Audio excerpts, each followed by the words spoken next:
নবী করিম সাল্লাল্লাহু আলাইহি ওয়াসাল্লাম বলেছেন, সম্ভবত মুসনাদ আহমদ হাদিসটি বর্ণিত হয়েছে, আদ-দাওয়াবিনু সালাসা, কিয়ামতের দিন আল্লাহর কাছে 3 ধরনের মামলা উঠবে। কয় ধরনের মামলা? 3 ধরনের মামলা উঠবে, ভালো করে শুনেন। নাম্বার 1, তাওহীদ সম্পর্কিত মামলা, ঈমান সম্পর্কিত মামলা। কারণ ঈমানের মধ্যে বড় ভেজাল আছে, শিরক আছে, কুফরি আছে, নেফাক আছে, ঈমান ঠিক নাই। এই মামলাগুলো বিনা হিসাবে জাহান্নাম, এগুলো কোনো শুনানি হবে না, বিনা শুনানিতে জাহান্নামে চলে যাবে। ঈমান ঠিক নাই কোন বান্দার, এখানে আল্লাহ শুনতে যাবেন না, কোনো ওজর টুজুর নেই, ডাইরেক্ট জাহান্নাম। এই জন্য ঈমানটা সবকিছুর আগে ঠিক রাখতে হয়, তাওহীদটা ঠিক রাখতে হয়, শিরক থেকে মুক্ত থাকতে হয়। 1। 2 নম্বর মামলা হলো আল্লাহবাদী মামলা। আল্লাহবাদী মামলা বলতে বোঝাতে চাচ্ছি যে আল্লাহর হক নষ্ট করেছেন সেই মামলা।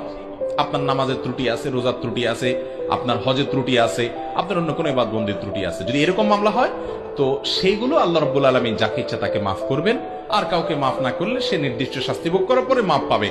বাকি এটা আল্লাহর নিজের উপরে নিজের কাছে রেখেছেন যে চাইলে আল্লাহ তাআলা বান্দাকে মাফও করে দেবেন। ঠিক আছে, তোমার অনেক ত্রুটি আছে, আমি সবগুলা মাফ করে যেগুলো ভালো আছে সেগুলো ভিত্তিতে আমি তোমাকে ক্ষমা করে নাজাত দিলাম, মুক্ত ঘোষণা করলাম, জান্নাত দিলাম। আল্লাহ দিতে পারেন।